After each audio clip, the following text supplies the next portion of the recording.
헌법재판소 어제 헌재 심리 얘기도 좀 탄핵 심리 얘기도 좀 해볼까요? 네네. 어제 뭐 중요한 증인이 4명이나 신청이 됐는데 딱 한 사람 윤 전 행정관만 나왔습니다. 그래도 그렇죠. 나오긴 했습니다. 네, 나오긴 예. 했죠. 일단 윤 전 행정관은 본인이 어떤 형사적인 그런 그 피의자가 될 가능성이 가장 적은 사람이에요. 네. 4명 중에. 그렇기 예. 때문에 나가서 사실상 세월호 7시간에 대해서 헌법재판소가 성명을 해라라고 네. 했는데 그걸 또 미뤘지 않습니까? 그렇죠. 그 성명서를 내는 대신 윤 전 행정관의 입을 빌려서 대신 7시간을 증명하려 했다라는 게 이제 보여집니다. 어제 예. 그 소명 자료는 내지 않고 네, 그렇죠. 윤 전 행정관은 일부러 그렇죠. 대통령을 대변해서 그 변호할 수 있도록 일부러 내보냈다 이렇게 보시는 거군요. 네네. 선택적 기억 상실증이라고 지금 표현되는데 예. 전부 다 모른다 해서 100번 가까이 모른다라고 잡아떼다가 네. 세월호 7시간과 관련해서는 아주 구체적으로 지금 증언을 하고 있어요. 그러니까요. 그 9시, 부분만요? 뭐 12시, 2시에 어떤 일이 있었다, 뭐 보고를 했다. 그런데 결정적으로 하나 좀 석연치 않은 부분이 안종범 비서관, 안봉근 비서관이 네. 뛰어들어와서 10시쯤. 보고를 했다. 10시에 네. 했다. 이렇게 얘기를 했습니다. 자기가 그거를 봤다. 방에 지나가는 걸 봤다는데 만약에 그렇다면 왜 청와대는 최근에 홈페이지에 그 7시간의 진실 그래서 시간대별로 다 소상하게 나와 있거든요. 예. 근데 거기엔 없었어요. 아니 대면 보고를 안 한다고 그렇게 비판을 받았는데 그렇게 좋은 얘기 아닙니까? 어쨌든 안봉근 비서관이 그런 이 세월호 참사를 대면 보고를 했다. 뛰어와서. 그런데 그때는 이 소명을 하지 않았으면서 굳이 지금 윤 전 행정관의 입을 빌려서 대면 보고를 했다. 그러니까 사실상 이것이 진실이냐는 논쟁이 또다시 있을 수밖에 없는 대목이죠. 뭔가 박 대통령을 보호하기 위한 대표 선수였다 이렇게 보시는 것 같은데요. 손 변호사님도 비슷하게 느끼셨습니까? 굉장히 대응을 치밀하게 준비했을 수도 있어 보입니다. 왜냐하면 예. 지금 어제 증인 중에 청와대 행정관 공직자는 2명이죠. 네. 이영선 행정관, 윤 전 행정관입니다. 동시에 증인으로 채택됐습니다. 그리고 증언하는 증인 신문 시간도 순서도 정해졌습니다. 그런데 네. 윤 전 행정관은 예상외로 출석을 해서 증언을 했고요. 또 이영선 행정관은 출석하지 않았습니다만 언제 출석하겠다라고 네. 해서 그 뒤로 미뤘습니다. 이게 누군가의 조력을 받아서 함께 준비한 것 같아요. 조력을 받아서. 왜냐하면 증인 신문을 하게 되면은요, 네. 이제 다른 증인이 증언하는 것을 보지 못합니다. 예. 밖에 나와 있다가 A라는 증인이 먼저 하고 그 다음에 끝나고 나가면 그때 그 증언 내용을 듣지 못한 상태에서 바로 들어와가지고 증언을 하게 되거든요. 그렇기 때문에 증인 A와 B의 증언이 어떻게 다른지, 둘 중에 누가 위증을 혹시라도 하는지, 네. 미묘한 부분이 어떤 것인지, 다른 부분이 어떤 것인지를 확인을 바로 할 수 있거든요. 네. 모르는 상태도 증언을 해야 되니까 서로. 예. 그런데 어제 그 윤 전 행정관이 증언을 했습니다. 물론 모른다는 내용이 굉장히 많았습니다만. 그리고 끝났고 이 언론 보도 내용 그리고 또 윤 전 행정관과 만날 수도 있고 기타 변호인의 조력을 받을 수도 있고 변호사들의 네. 그 후에 이영선 행정관에 대한 증인 신문이 또 예정이 돼 있지 않겠습니까? 네. 그렇다면 그 내용을 충분히 다 감안해서 검토한 후에 어긋나지 않도록 또 맞춰서 증언할 수 있어요. 그렇다면 경우에 따라서는 사실관계를 왜곡하고 네. 2명 모두 위증죄의 그런 혐의를 비껴가면서 박근혜 대통령에게 도움되는 쪽으로 거짓된 증언을 할 수도 있거든요. 이런 네. 부분에 의심까지 되는 상황입니다. 그 좀 이해 안 가는 부분이 있는데요. 각을 관련해서요. 네네.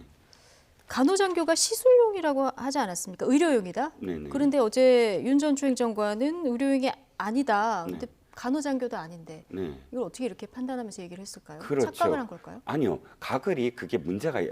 지금 불거지지 않았습니까? 그러니까 의료용 가글은 색깔도 달라요. 시판용 가글과 네. 의료용 가글은 처방이 있어야 됩니다. 네. 그거는 턱이 마비된다거나 뭐 이렇게 그 주사를 맞아서 턱이 마비된다거나 혹은 인위염이 심해서 이 세균 그러니까 네. 그 입안에서 번식하는 어떤 세균을 잡아주는 그런 역할을 해요. 색깔도 초록색입니다. 그러면 이것이 의료용 가글이 그날 만약에 이 간호장교 표현대로 그날 갔다면 그날 오전에 무엇인가 이 대통령의 어떤 그 얼굴 부분에서 어떤 일이 있었다라고 우리가 추측을 할 수가 있거든요. 시술을 받았다거나 아니면 뭐 어떤 고통을 호소한다거나 그런데 그것과 관련해서 계속 그 문제가 되니까 그것도 보호하려고 하는 게 아니냐. 가글이 그냥 뭐 의료용 그것도 가글이 그렇고 아니다. 머리도 헝클어지게 연출했다는 보도는 오보다.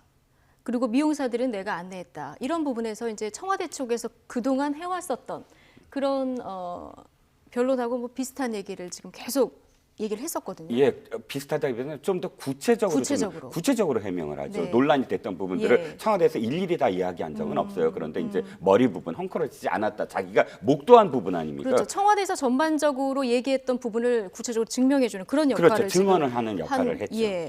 그다음에 또 하나 주목이 되는 것이 옷값에 대해서도 해명을 했습니다. 대통령이 나에게 직접 이렇게 봉투를 줬다는 거거든요. 뭐 내용까지는 네. 확인을 못했지만 그런데 뭐 올해 말 이렇게 얘기한 거 보니까 이제 지난해 연말을 얘기하는 것 같고요. 네. 그런데 사실 고영태 씨가 청문회에서 최순실 씨가 나한테 의상비를 지급했다는 시점하고 너무 시점이 차이가 나서요. 그렇습니다. 윤 전 추행정관의 증언 내용 자체의 신빙성이 굉장히 떨어지는 예. 부분이라고 할 수 있겠는데요.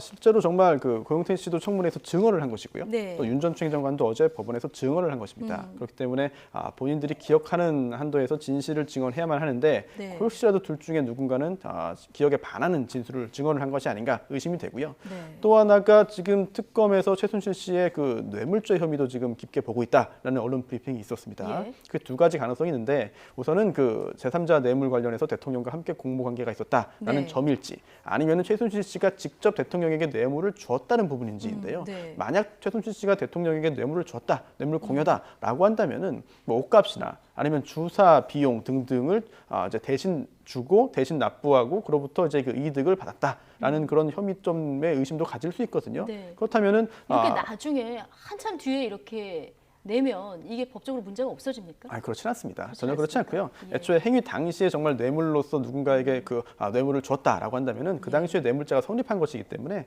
나중에 그 비용 자체를 뭐 대신 지급했다거나 이런 식으로 해가지고 해결한다고 해도 법적으로 해결되지는 않죠. 그렇군요.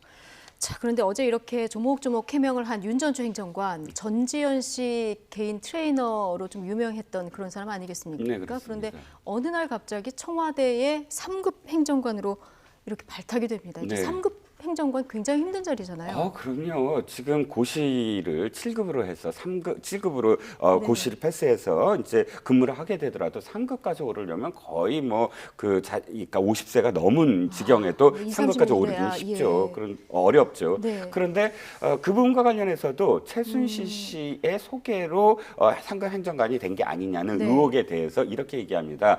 자기는 면접을 통해서 들어왔다. 그러니까 공개 채용을 했다라고 이제 표현을 하면서 삼성동 시절부터 있었다. 그러니까 삼성동 시절부터 박 대통령과 도리어 이 박 대통령을 네. 도왔고 그런데 그럼에도 불구하고 특채는 아니다라는 걸 예. 강조를 했습니다. 그렇군요. 이영선 행정관은 어제 왜 안 나왔습니까? 불출석 사유가? 지금 예. 말씀하실 때 결정적인 게 뭐냐면 네. 이거죠. 어저께 이제 그 윤전추 행정관한테 어디서 주로 근무하느냐 그랬더니 본관에서 주로 근무한다라고 얘기했습니다. 그랬더니 다시 묻기를 이영선 행정관은 그럼 어디서 묻느냐 그랬더니 네. 어디서 근무하냐 그랬더니 모른다 이렇게 네. 얘기를 해서 강일원 재판관이 자신이 혐의가 없는 부분에 대해서는 진술을 해야 한다 하고 다시 지적을 받기도 했어요. 그만큼 이영선 행정관을 지금 보호하려는 게 너무 앞서서 그 근무까지도 모른다라고 대답이 나왔습니다. 네. 왜냐하면 이영선 행정관은 여러 가지 혐의가 있거든요. 네. 두 번째가 뭐냐면 그 정우성 비서관이 인편으로 최순실 씨한테 그 기밀 자료를 이렇게 이 전달했을 때 네네. 이영선 행정관이 그것을 전달했을 가능성이 있습니다. 그렇기 예. 때문에 자신에 대한 어떤 혐의도 충분히 있어서 일단 네. 혐의가 없는 윤전추 행정관부터 먼저 네. 진술을 하고 그거를 보면서 나중에 이제 그 이영선 행정관이 네. 나와서 자신을 방어할 수 있는 그런 순차적인 네. 그런 그 증언을 하려는 전략인 것 같습니다. 예, 이 두 사람도 이제 뭐 조만간 특검에 불려 나오지 않을까, 네, 이렇게 예측이 되고요. 지금 특검 굉장히 바쁘게 돌아가고 있는데요. 이제 YTN이 단독 보도했던 이른바 백 선생이죠. 청와대 보안 손님으로 의심받는 주사 아줌마. 특검이 수사 대상이다 이렇게 밝혔습니다. 특검은 또 임대기 제1기획사장을 조금 뒤인 오후 2시에 불러서 조사를 할 예정인데요. 취재 기자 연결해 보겠습니다. 김승환 기자. 네, 특검 사무실에 나와 있습니다. 예, 먼저 오늘 YTN이 단독 보도한 내용인데요. 주사 아줌마 그 백 선생의 구체적인 실체가 밝혀지지 않았습니까? 특검도 주의 깊게 보고 있다고요? 네, 특검 관계자는 백 씨를 수사선상에 올려놓고 있는 게 사실이라고 설명했습니다. 이에 따라 조만간 소환 조사는 물론 강제 수사에 돌입할 방침이어서 이른바 세월호 7시간의 비밀이 밝혀질 단서가 나올지 관심을 모으고 있습니다. 앞서 백 선생은 YTN 취재 결과 불법 시술 혐의로 처벌받은 적이 있는 73살의 전과자로 확인됐습니다. 지난 2005년 법원 판결에서 백 씨는 서울 논현동 일대에서 3년 가까운 기간 동안 면허 없이 불법 시술을 일삼은 혐의로 징역 1년 6개월에 집행유예 3년, 벌금 200만 원을 선고받았습니다. 이와 함께 최근 덴마크에서 붙잡혀 구금된 최 씨의 딸 정유라 역시 백 선생을 백 실장으로 지칭하며 주사 아줌마를 알고 있다 이렇게 말했습니다. 자, 삼성 관계자들도 이제 줄줄이 소환되는 거 아니냐 이런 분석이 나오는데 임대기 제1기획사장 오늘 특검에 나오죠? 네, 특검은 임대기 사장을 참고인 신분으로 불러서 조금 뒤인 오후 2시부터 조사할 예정인데요. 이건희 회장의 사위인 김재열 사장을 제외하고 삼성의 사장급 인사를 공개 소환하는 것은 이번이 처음입니다. 특검은 임 사장을 상대로 제1기획 소속 스포츠단이 최순실 씨의 조카인 장시호 씨가 실소유한 한국 동계스포츠 영재센터에 16억 원을 후원하게 된 경위 등을 확인할 방침입니다. 특검은 최 씨 일가에 대한 삼성의 지원과 국민연금의 삼성물산 합병 찬성 간의 대가성 여부에 대한 수사를 이어가고 있는데요. 이에 따라 어제는 최 씨의 딸 정유라의 승마연수 특혜성 지원과 관련해 박원우 전 대한승마협회 전무를 참고인 신분으로 불러 조사했습니다. 박 전 전무는 정유라 씨 등 승마 선수들의 전지훈련 계획을 삼성 측에 제안하고 최 씨의 모녀가 독일에 세운 회사와 계약을 맺도록 주도적인 역할을 한 것으로 의심받고 있습니다. 삼성그룹 사장급 인사에 대한 소환이 본격적으로 시작된 것으로 볼 수 있는 만큼 조만간 최순실 씨 측에 대한 지원 업무를 담당한 박상진 삼성전자 대외 담당 사장 등 그룹 수뇌부에 대한 줄 소환도 잇따를 것으로 보입니다. 네. 자, 특검의 수사 그야말로 지금 동시다발적으로 진행 중인데요. 이 가운데서도 지금 블랙리스트 의혹에 대한 수사 굉장히 빨리 진행이 되고 있죠. 네, 반정부 성향의 문화계 인사들을 솎아내기 위한 이른바 블랙리스트, 검찰 수사 단계에서는 드러나지 않았다가 특검에서 실체가 점점 수면 위로 올라오고 있는데요. 박영수 특검팀은 이와 관련해 김종덕 전 장관 등 전현직 문체부 장차관들을 줄 소환하면서 집중적으로 조사를 벌이고 있습니다. 오늘 오후 2시에는 지난달에 한 차례 조사를 받았던 모철민 주 프랑스 대사가 다시 나와서 조사를 받습니다. 모 대사는 청와대 교육문화수석 재직 당시 정무수석실에서 작성한 문화계 블랙리스트를 문체부에 전달하는 역할을 했다는 의혹을 받고 있습니다. 앞서 특검 측은 김상률 전 수석과 김종덕 전 장관 등의 부당한 인사 개입 의혹을 수사하다가 김기춘 전 비서실장이 문체부 1급 공무원 6명의 사표를 받으라고 지시한 것이 블랙리스트 의혹과 관련돼 있다는 단서를 포착했다. 이렇게 어제 공개적으로 밝히기도 했는데요. 이에 따라 김 전 실장뿐 아니라 당시 김 전 실장의 지시를 받은 의혹이 제기된 당시 청와대 정무수석 조윤선 문체부 장관에 대한 소환도 임박한 것으로 보입니다. 지금까지 서울 대치동 특검 사무실에서 YTN 김승환입니다. 특검 연결해서 지금 특검 수사 상황 들어봤습니다. 뭐 뇌물죄, 블랙리스트, 세월호 7시간 들여다볼 게 뭐 한두 가지가 아닌데요. 특검도 정말 쉬는 날 없이 이렇게 지금 돌아가고 있는 그런 상황입니다. 자, 어제 헌재 심리 얘기 조금 더 해보겠습니다. 어제 워낙 화제의 말들이 쏟아져가지고요. 주로 대통령 측 대리인, 그러니까 대통령 변호인이죠. 나온 얘기들인데요. 지금 논란이 되고 있는 말들이 워낙 많기 때문에 이걸 한번 정리하고 얘기를 나눠보겠습니다. 차현주 앵커가 정리해드립니다. 어제 헌법재판소에서 열린 탄핵심판 2차 변론에서 이런 발언이 나왔습니다. 촛불 민심은 국민의 민심이 아니다. 박근혜 대통령 측 법률 대리인의 이 발언에 천만 촛불 민심이 또 한 번 들끓고 있습니다. 박근혜 대통령 측 법률 대리인 서석구 변호사는 탄핵의 부당함을 설명하면서 촛불 집회는 민주노총이 주도한 거라며 평가절하했습니다. 또 북한 노동신문이 극찬한 촛불 민심은 국민의 민심이 아니라는 취지의 발언을 쏟아냈습니다. 중상모략으로 사형 선고를 받은 소크라테스와 예수까지 등장했습니다. 군중재판으로 소크라테스도 사형 선고를 받고 예수는 십자가를 졌다며 민주주의의 다수결이 때로는 위험할 수 있다고 주장했습니다. 또 신이 헌재도 보호해서 복음을 주시길 바란다며 말을 마쳤는데요. 박한철 헌법재판소장도 제지하게 만든 황당한 발언에 신성한 법정에서는 한바탕 웃음이 쏟아져 나갔다고 합니다. 한마디로 말해서 배신자가 되달라, 변절자가 되달라, 성경에 나오는 예수 팔아먹는 유다가 되달라, 예수를 부인하는 베드로가 되달라, 이런 얘기 아니겠습니까? 지난해 11월 이정현 전 새누리당 대표의 발언과 맞물리며 박근혜 대통령을 예수에 비유하는 게 과연 적절한지 한바탕 논란이 일고 있습니다. 야당 의원들도 비판의 날을 세웠습니다. 정청래 전 민주당 의원은 집단적 혼이 비정상들의 반격이라고 일침을 가했고, 김현 전 민주당 의원은 1000만 촛불이 민심이 아니라면 5%의 지지율이 민심이라는 거냐며 되물었습니다. 하지만 박근혜 대통령의 팬클럽 박사모의 분위기는 사뭇 다릅니다. 인터넷 게시판에 서석구 변호사님을 응원합니다라는 글이 올라오자 진정한 애국자다, 이게 바로 대한민국의 민심이라는 댓글이 달리면서 양쪽의 시각이 또 한 번 크게 엇갈렸습니다. 네. 촛불 민심은 민심이 아니다. 이 발언은 어떻게 보십니까? 이런 게 대통령의 심리에 도움이 됩니까?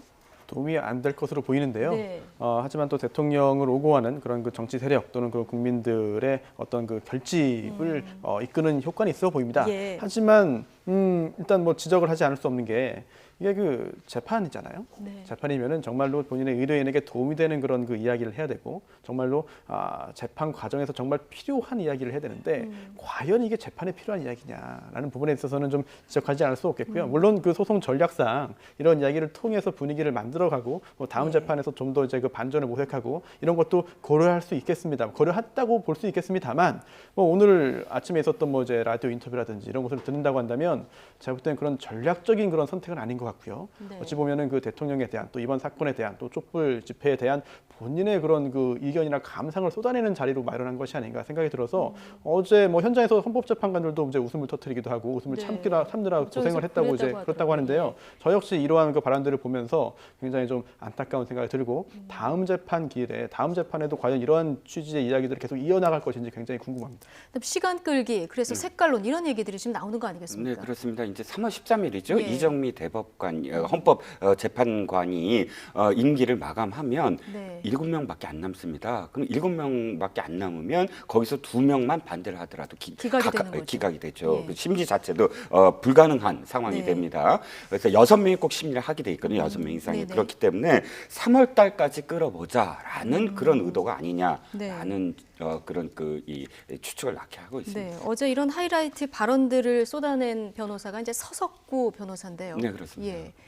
어떤 활동을 지금까지 해온? 일단 서석구 겁니까? 변호사가 유명해진 건 불임 사건이에요. 왜 예. 영화 변호인의 그 배경이 된 네. 불임 사건인데 그때 판사를 했습니다. 재판을 네. 했습니다. 그래서 그 22명 전원이 아니라 해당되는 피고인의 3명에 대한 그 재판을 했는데 물론 유죄를 선고를 했죠. 예. 나중에 근데 이 서 판사가 그건 잘못된 일이라고 또 시인을 합니다. 본인이 시인을 했으니까. 나중에 예. 변호사 활동을 할 네. 때. 그래서 그 시인을 하면서 일정 기간 동안은 또 대단히 진보적인 그런 인권 운동을 해요, 변호사로서. 그런데 어느 순간부터 다시 좀 보수적인 어떤 그런 발언들을 쏟아내더니 예. 급기야 이제 정미용 아나운서가 이재명 성남시장을 비난해서 명예훼손죄를 댔을 때 그 예. 변호를 맡습니다. 그 정미용 아나운서의 변호를 네. 맡는데 답변서가 너무 좀 막말이라 막말 답변서를 냈다고 해서 그래서 논란이 한번 있었죠. 재판부가 한번 그걸 지적한 적이 예. 있어요. 지금은 어버이연합의 법률 고문으로 있습니다. 어버이연합의 법률 고문으로 지금 일하고 네. 있군요. 지금 이 탄핵 심판이 네. 굉장히 국가적으로 중요한 사건이잖아요. 네. 더구나 이제 국가 원수의 어떤 그 진퇴를 결정하게 되는 그 절차인데 이거는 정말 말 그대로 국민의 신임을 배반해서 대통령에게 지금 대통령직을 수행할 수 없는 상황이냐 여부를 가리면 됩니다. 예. 그런데 이게 지금 어제 이런 발언들을 통해서 이 사건이 진보와 보수, 보수와 진보의 대결 국면으로 전환되거나 아니면은 대통령을 지켜야 되는 사람들 지키겠다라고 하는 네. 분들의 경우에 뭐 이유라든지 이런 근거, 증거 등에 관계없이 무조건적으로 지키자. 또 반대로 보자면은 무조건적으로 뭐 내려가게 하자. 이런 예. 쪽으로 변질되면 안 되거든요. 혹시 어제 그런 발언들이 이런 그 정치적인 그런 논쟁으로 변환되는 그런 그 계기가 되지 않기를 바라겠습니다. 네, 지금 뭐 소크라테스도 예수도 자 이렇게 뭐 군중 재판으로 십자가를 졌다 이런 얘기도 어제 나왔는데 이정현 대표도 예전에 예수 발언에서 한번 논란이 되지 않았습니까? 네, 그리고 그렇습니다. 이번에 또 소크라테스까지 근데 나왔습니다. 대통령의 그 연설이라든지 예. 혹은 대수비라고 그러죠. 대통령 네. 주재 그 비서관 회의에서의 모두 발언을 보면 사실상 소명이라든지 고난의 길이라든지 또는 믿음, 소망 이렇게 좀 종교적인 단어들이 많이 포함이 돼 있어요. 그래서 네. 그것도 최순실 씨가 만약에 그 연설문을 다듬었다면 그 최순실 씨에 의해서 이렇게 종교적인 어떤 부분이 많이 들어가는 게 아닌가 싶었는데 네. 아무튼 그런 기회를 같이 하는지 몰라도 변호사의 어떤 그 소크라테스도 예수도 이 발언은 죄가 없다는 것을 이 증명하기 위해, 아까 역설하기 위해서 근데 죄가 이거 좀 없는 구체적으로 입증을 해야죠. 그렇죠. 네. 그러니까 법리적으로 그것을 헌법에 대해서 헌법 재판이기 때문에 헌법에 대한 어떤 법리 다툼을 벌여야 되는데 이건 그 3단 논법에서도 오류라고 지금 얘기하는 거 아니겠습니까? 네. 죄 없는 소크라테스도 군중 재판에 의해서 이 사형을 당했다. 그런데 대통령도 지금 군중 재판에 의해서 탄핵 소추가 됐다. 그러므로 대통령도 소크라테스처럼 죄가 없다. 네. 이렇게 결론이 나는 부분이라 예. 사실상 굉장히 이 궤변이죠. 궤변이다. 모순되는 게 또 예. 이게 있었습니다. 이제 그 다수결의 어떤 그 문제점은 당연히 다 알고 있는 거죠. 언제나 진리 아니지 않겠습니까? 그렇지만 어제 이렇게 그 소크라테스와 예수의 이야기를 하면서 또 반면 또 이런 모순적인 이야기도 했어요. 네. 다수결로 인해 선출된 선거를 통해 선출된 대통령은 뭐 존중받고 보호되어야 한다. 그렇죠. 라는 취지의 얘기를 했거든요. 예. 그럼 앞뒤가 안 맞는 이야기를 어제 그러네요. 한 변론기일에 한 겁니다. 예. 어떻게 받아들여야 될지는 헌법재판관님들께서 잘 판단하실 것 같습니다. 네. 어제 또 하나 그 발언 중에 눈에 띄는 게요. 이건 이제 서석구 변호사가 한 얘기는 아니고요. 이중환 변호사가 한 얘기인데 최순실 지인 회사에 특혜를 줬냐 안 줬냐 지금 이 논란이 한참 되지 않습니까? 유경수 여사의 가르침이었다 이런 취지의 얘기를 했습니다. 네, 아까 그 서석구 변호사의 발언도 사실은 자신들의 지지층을 결집하는 목적이 있다라고 우리가 분석하지 않았습니까? 네. 그런데 이것이야말로 사실은 지지층의 그 마음을 지금 감정적으로 흔들려는 것이다라고 할 수밖에 없는 게 유경수 여사를 박 등장시켰어요. 대통령을 지원하는 건 사실 안쓰럽다. 박 대통령 지지하는 많은 네. 사람들이 박 대통령에 대해서 참 유경수 여사의 그런 모습들을 떠올리면서 안타까워하고 또 유경수 여사의 옛날에 그 영부인으로서의 어떤 덕행 인덕 네. 뭐 이런 것들에 대해서 굉장히 연상하는 그런 분들이 많거든요. 예. 그런데 이제 유경수 여사가 평소에 청와대로 들어오는 민원은 사실상 마지막 부탁이다. 그것을 꼭 들어줘야 한다라는 발언을 인용을 하면서 이것은 그러니까 어떤 의미에서는 유경수 여사의 유훈을 지금 받은 게 아니냐 네. 이렇게 지금 주장을 하고 있어요. 이 부분은 그야말로 지지층의 어떤 그 신금을 울리겠다, 감상적인 어떤 호소를 했다라고밖에는 표현을 할 수가 없겠죠. 그러니까 지금 전반적으로 보면은 논리적인 접근이라기보다는 좀 감성적 접근이다 이렇게 보이는 거죠. 그렇습니다. 이거는 변호인들의 어떤 그 전략적인 선택일 수 있겠고요. 예. 아니면 반대로 보자면은 그 논리적인 부분 그리고 증거 싸움으로 가가지고는 할 말이 없다는 반증일 수 있습니다. 네. 그리고 또 조금 전에 그 청와대 민원 이야기했는데요. 청와대 홈페이지라든지 이런 그 국민신문고에 민원 사항 엄청나게 많이 올라옵니다. 그런데 이게 그 중에 아니더라도요. 왜 예. 유독 최순실 관련된 것만 들어줬는지 좀 네. 묻지 않을 수 없습니다. 알겠습니다. 이제 홈페이지에 올라온 내용도 꼼꼼하게 좀 청와대에서 들여다봐야 되겠네요. 네, 지금까지 이종근 데일리의 논설실장 그리고 손수호 변호사 모시고 자세한 얘기 들어봤습니다. 고맙습니다.